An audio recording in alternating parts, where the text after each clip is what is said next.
One of my favorite genres of game is customize a roster of playable characters as your real-life friends and try not to get bodied by the AI.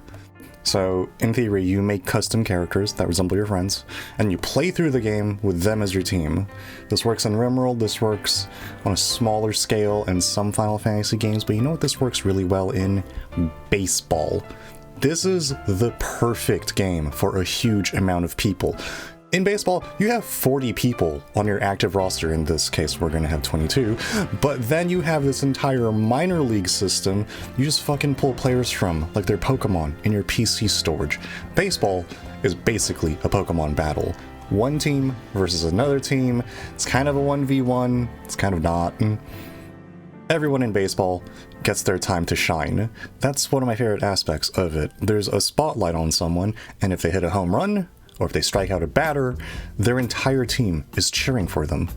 And importantly, everyone can just play to their strengths. You don't gotta be super fast, you don't gotta be super strong. It helps, but you just gotta be good at your role. We need players that can hit the ball and do diving catches, sure. But a baseball team needs more than just a ton of players that can do stuff like that. We need players that can do stuff like talk shit to the umpire, talk shit to unruly fans on the other team, charge the mound when your friend gets hit by a pitch. Baseball is the perfect team sport for us. I've never played a baseball game before. I've played like NBA games before, I've played Madden games before, I've never played a baseball game before. I've never played the Super Mega Baseball series before. It looks super goofy, but turns out it's extremely customizable. You can customize an entire team, their logo, their uniforms, their stadium, their batting stances, pitching stances, accessories. It goes on and on and on. But what really drew me to playing Super Mega Baseball for this is that there's a franchise game mode. In franchise mode, you control a baseball team over several seasons and you're trying to win championships while managing the roster. You upgrade their stats through silly uses of spending money, so on and so forth. So, the layout for our custom league that I'm going to be playing in is that we have 2 leagues, 4 divisions, 4 teams per division. That's 16 teams, okay? I've renamed the leagues to the National League and the Notional League, and I've also named the 4 divisions to kind of fit the 16 teams I cherry-picked. These were pre-made teams for the most part, but I did some modifications here and there so that they can fit their division name better. Most notable, I think, is the Dudes division. This is unique because it has a fair amount of real-life players. There's real-life players in our teams too, but the Dudes division definitely has a lot of them. So they already had players pre-existing in it that exist in real life. Randy Johnson, right, one of the most terrifying pitchers to ever play the game. But there are other real-life players that weren't in the game. I had to add these players myself. For example, a Prime Bo Jackson, aka a demigod of an athlete. Those stats look high if you're not familiar with him, but maybe you could go and look up either highlight reels or just numbers on what this guy is. He's like the fastest football player ever, and he's playing baseball. His arm is a cannon, his legs are charged with lightning. Bo Jackson is basically, to the uninitiated, that is a Warhammer 40k Space Marine that just isn't wearing power armor at the moment. So you'll notice that some teams have some kind of overall rating or some kind of overall playstyle, like, oh, they're really defensive or they're really good at offense or whatever. Our team is very balanced because we're ass.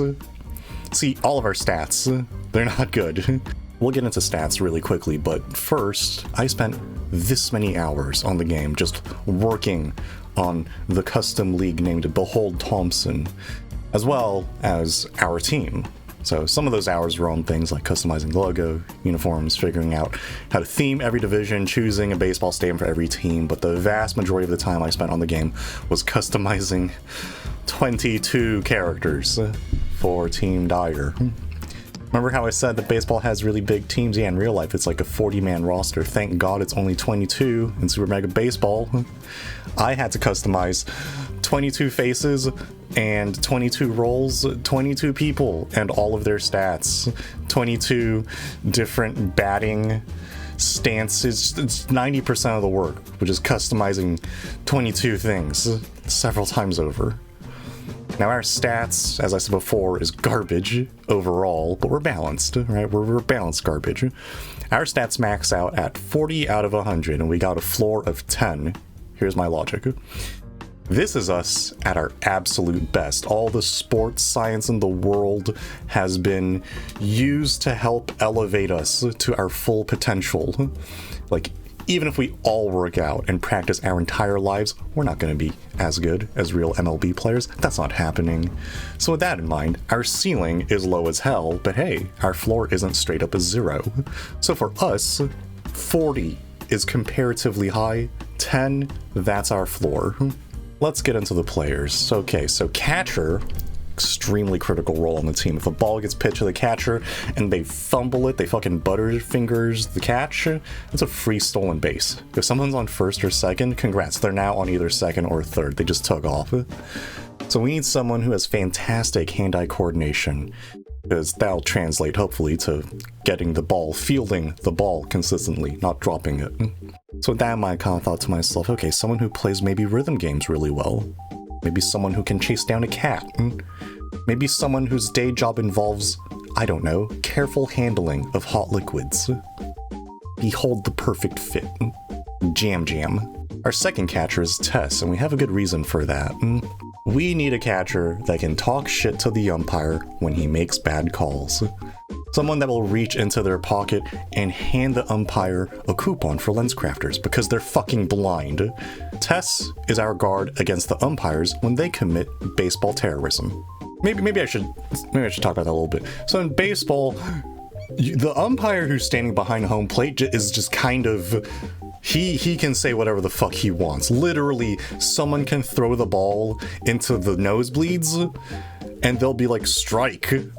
And you have to accept that. It's silly. The umpire union is ridiculous. Their power is unchecked and they're drunk with it. So that's why we need Tess. We need someone who's gonna fucking throw hands, at least verbally, with the umpires. Most likely physically as well. At first base, we have Philly. Now, first base is where the second most amount of line drives. Line drive is when you hit the ball really goddamn hard in like a straight line drive. That is the second most amount of line drives in the game. First base has a lot of line drives going to it. I imagine that Philly would volunteer and sacrifice his body for that. That being said, he also has, if you notice, the highest contact on the team. This guy can barrel up a ball really well. I'm imagining due to his kendo training, he's got a lot of good hand-eye coordination of like striking things with a chunk of wood. Probably translates, right? He also goes to the batting cages every once in a while. So we're going to abuse the shit out of that by making him first in the batting order. Philly, much like real life Silver Slugger, Luis Ariz, has the job of putting the ball in play. Philly's job is to make the pitcher fear placing the ball anywhere near the strike zone, because with stats and traits like this, hopefully he will almost certainly get a single, maybe a double. Riders is our designated hitter. Designated hitters have one job. You don't play on the field. You're not like running around the outfield or infield catching the ball. No, you show up, you hit the ball, you run. That's all you do. Riders, though, is a special kind of designated hitter. Sometimes teams are like, our DH is going to be a person who gets a lot of contact, or our DH is going to be a person who's really fast. No, Riders is our designated hitter because Riders' job is to swing for the fences at the expense of everything else. Riders just has a constant stream of punk rock blasting in her helmet, and that's going to translate hopefully to home runs. Will she miss the ball sometimes? Yes. But hitting the ball often isn't her job. That's Philly's job. Riders' job is to bounce the ball off of God's front door, and from time to time, double team bullying the umpire with Tess. Our second baseman is Ed, and he's here to make leaping catches that go over his head, turn double plays with shortstop, first base. Overall, we just need someone reliable. We need someone reliable at second base. You're like in the center of the action. And in my mind, he has patience. He has patience waiting for those Pikmin to come back from their long journeys. This translates in my head to productive plate appearances. He doesn't just swing at anything. He's very careful. He's very patient to get a pitch that he knows he can hit. Something, when you do your job right, no one notices, and Ed is someone who can reliably do his job correctly. At shortstop, we got Lego, whose visual scanning, incredible flexibility, and overall fear of getting hit by the ball, high from third base by the way, makes her our best bet for that position. Shortstops are usually jumping around, twisting themselves to catch line drives. They're trying to make sure that there's no gap between our defenses, so we need someone who can, touch their toes, hopefully, can like flex and like grab the ball. We need someone that's attentive at shortstop. Nobody fears getting hit by the ball more than Lego, therefore, she's probably going to be the most attentive at shortstop, which is, again, important role. There's no unimportant roles, but shortstop, that's pretty freaking important. Remember how I said first base has the second most amount of line drives coming at it? Well, third base has the most amount of line drives coming at it. That is why my character is there. See, I'm used to getting battered, so we can forego drawing straws. I sacrifice myself at third base. It's extremely unlikely, but also I'll be working with second base, Ed, and first base, Philly, to hopefully turn a triple play maybe once in the next 8,000 years. Making sure that our defenses are nice and secure even if someone takes a sick day or goes on vacation. We got Crimson serving as a jack of all trades, infielder with a decent arm. Doesn't matter what position, Crimson's got us. Where she stands out is great fielding stats. That means less errors on our end when she makes difficult catches. You might be wondering where her great fielding skills come from. My best guess is her experience running an entire convenience store by herself, maybe being the world record Hoonie Pop speedrunner. These things need quick thinking and dexterity. Our left fielder is Addy, the first of our 3 outfielders, and he stands out because he also has a very strong fielding stat, which means if a ball gets hit to left field, and boy, that will happen very often, he's gonna get that immediately. That shit's getting caught. On top of that, Addy's the type of person who isn't afraid to jump into the stands to rob a home run, and you know what? Opposing fans will probably even like him too. Your left fielder is your last line of defense against those monstrous fly balls just pulled by right-handed hitters. Addy is that last line of defense. Twitchy's in right field for multiple reasons. Reason 1, for some reason right field is where most of the shit talkers sit in the stands. Like if you're at the opposing team stadium, they always congregate in right field. I don't know why. So we need someone who can shit talk back to them. I don't believe in the whole, oh, baseball players are supposed to be professional and courteous, just ignore the fan. Nah, fuck that. Twitchy, your job is to tell these fans their mama is whatever. Second reason, if Twitchy can destroy a bowling alley back wall, I assume he can throw out runners trying to score at home. Finally, he's one of our, I guess you could say, archetypal players who say, fuck contact, all gas, no brakes. He doesn't care if he strikes out. I don't care if he strikes out. I just want him to ambush the pitcher and fucking smack the ball into the next zip code if he does make contact. Shinjuki locks down center field. Playing in the outfield gives him time to realize that yes, Shin, we are in the middle of a ball game and the ball's coming right at you. Sometimes the ball doesn't have a long hang time though. Batters, they can hit really fast balls to the outfield with like a low amount of time spent in the air. You gotta chase that down before it hits the ground. Shin has speed. Shin has speed that lets him outrun God, his problems, and the exit velocity of a four-seam fly ball. This is how we construct our outfield. If they hit it to left, that's going to Addy, who's going to make very little mistakes fielding the ball, and probably sign autographs after he jumps into the stands. If they hit it to right field, Twitchy is going to fucking cannon it back to the infield, return to center. If they hit it to center field, 2/3 of the earth is covered by water. The last third, Shinjuki. Frosty fills in for the outfield from time to time, and honestly, everyone loves him. Everyone in our clubhouse, everyone in the entire league loves him. Multiple times we've been asked by ESPN, how does Frosty just contribute so much to your success? They've guessed maybe it's his time spent in VR. Maybe that's refined his contact at the plate. Maybe it's his steady hands in the lab. Nah. See, Frosty's best attribute is being universally loved in the dugout. That's his strongest stat. Vibes, that's his strongest stat. One time, someone pitched way too close to Frosty, and they were immediately attacked by the entire dugout. Our jack-of-all-trades outfielder is T-Pain. Left field, right field, center field, T-Pain doesn't give a fuck. Game's going into the 12th inning, T-Pain doesn't care. Put him in the outfield if one of our outfielders is tired. Even if it's past midnight, he's still fresh.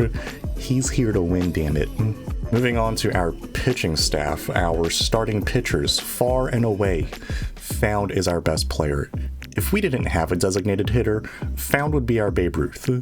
Found can hit for power, Found can hit for contact, he can pitch fast, he can pitch accurately. He's the only one on the team with a C rating. Everyone else is like D, maybe D plus or a C minus. But since he's only pitching, let's look at his pitching stats.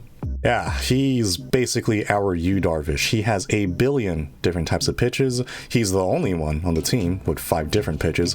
And goddamn if he's not accurate with all of them. So yeah, easy pick for starting pitching, easy pick for our ace.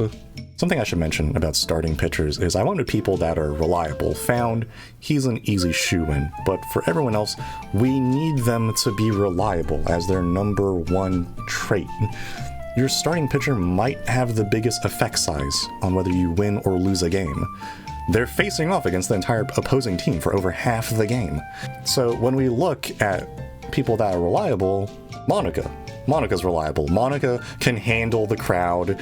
Monica isn't going to be rattled, and after overclocking her processor, Monica has fantastic accuracy, almost aimbot levels of pitching accuracy. Julie is also one of our starting pitchers because, of course, she's one of our starting pitchers. I feel like I'm beating a dead horse with the whole starting pitchers are important spiel, but listen to me. If your starting pitcher doesn't show up to the game, you're fucked. We need anchors to be our starting pitchers. Julie is an anchor. Also, look at that velocity. That is yacht annihilating velocity. Rounding out our starting pitchers, and the order I've been introducing them there's no importance to the order, is Cole. And look at that pitching arsenal. That right there, that's a working man's pitching arsenal. Four-seam fastball, cutter, slider. No need for a huge change in velocity with a changeup. Cole here, he's pitching honest. If Daigo can win Evo multiple times with Ryu, Cole can pitch a no-hitter with this arsenal. And damn it, I believe in him doing it too. Okay, onto the bullpen. Bullpen, that's your relief pitchers. Your starting pitcher pitches at the start of the game until like the 5th or 6th or 7th inning, and then, you know, they're getting tired because that's a lot of force they have to do. You bring in your relief pitchers from the bullpen. It's a group of people who only pitch for like 1 or 2 innings. I think it was Randy Johnson that said, those guys in the bullpen, those are weird animals. They're in there for a good reason. So you need to be okay with getting booed if you're a relief pitcher. Think about it. The other team is starting to get used to how the starting pitcher throws. Then out of nowhere in the middle of the game, the starting pitcher fucking leaves, and who's this asshole? Why is he pitching now? I don't know how he pitches. I just got used to the starting pitcher. What do you mean they're only here for 1 or 2 innings? I don't even get time to adjust to them? That's a relief pitcher. And now they kind of have to play this guessing game with the new pitchers almost every inning towards the end of the game. Opposing crowd, they're gonna boo the fuck out of you. So, with that in mind, I had to think of someone who'd be okay with getting booed as a relief pitcher. And I think Lax embodies our philosophy towards relief pitching extremely well. We're not gonna win with talent, we're not gonna win with skills, that's too big of an ask for us. Nah, we're gonna win through vibes, the power of friendship, and most of all, spite. I don't think I've ever seen Lax happier than when he's making someone else sad or mad. Lax walks to the mound trying to stifle a laugh, knowing he's gonna rob someone of sleep tonight. I'm not saying Lax is a malicious person. What I am saying is that he's the only pitcher on our team with more than 3 pitches, besides Found. Like, did you notice that? Found's the only pitcher with more than 3 pitches. Sure, that makes sense. It's Found. Lax, though, has 4 pitches. Everyone else has 3, Found has 5. Lax is the only one with 4. He has high velocity on his pitches. And why is his junk score 40? He's the only person on the team with a junk score of 40, and a screwball in his arsenal. So when I sit in my chair and ponder to myself, what would Lax be like as a relief pitcher? I immediately thought, oh, he'd be that guy. He'd be the pitcher where it feels less like he's trying to trick you and more like he's trying to gaslight you. Was that a screwball just now? I struck out? What? He only throws fast balls and curveballs. Does he know how to throw a screwball? You know that he would do that, like if this was in like a really critical game too. It's the fucking playoffs and he's been using just curveballs and fastballs all regular season. Critical time, do or die, and he fucking throws a screwball and the other team is like, I didn't know he even knew how to do that. Continuing the theme of players who probably want to be booed by the other team's fans, I think Juan will revel in the boos. Juan, in my mind, is here to play a heel, like in pro wrestling. He might show up wearing a pro wrestling villain outfit. If the game allowed for it, I'd absolutely have him do it too. I'm sorry, Juan, there's only so much I can do. Nightingale will not realize the crowd is booing him. I guarantee you he won't notice it. There's like a pattern with our relief pitchers, and that all of them either love getting booed or they don't care. Nightingale is neither of those. Nightingale genuinely does not notice the crowd is booing him. Is it because he's just that locked in? Probably not. See, we've been training Nightingale to ignore the opposing team's crowd. You might be wondering, how did you do that? Easy. We've painstakingly trained Nightingale to pretend the entire crowd is... Ledja doesn't give a fuck if the crowd boos him. Like, it's Ledja. Have you played cards with Ledja? I played cards with Ledja during our Vegas trip. It felt like the room was 10 degrees colder with how intimidating he is. Listen, he didn't see me as a friend at that table. He looked at me like Tom Cruise looked at people in Collateral. I don't envy the hitters that have to face Ledja. It's like being in a swimming pool with a shark. The closing pitcher is an extremely important role. Elite closing pitchers are afforded pretty hefty contracts. They're the guy that show up at the end of the game to secure the win for your team. It doesn't matter if you're up by 3 runs. If your closing pitcher is ass and they give up a grand slam, that's potentially GG. So we need someone who loves competition. Someone who only shows up at the end of the game when the lights shut off and their theme music plays, the crowd's getting hyped up. We need someone who only has 2 pitches. Why does Dream only have 2 pitches? That is what I would say if I was on a baseball team with Dream. But this is answered when we look at his stats. Look at them. Maxed out velocity, maxed out accuracy. Dream didn't slack on his pitching. He did the opposite. He min-maxed his fastball. This man looked at all the different pitches and said, yeah, I don't need all that. This guy's not playing baseball. He's playing Tekken. He's gotten rid of all the unnecessary 1 billion moves in the character move list. And he's like, this one's good. This one's good. Yeah, I only need these 2 pitches and I can win a match. I'll just get really good at them. So yeah, Dream only has 2 pitches. Hopefully that's all he needs.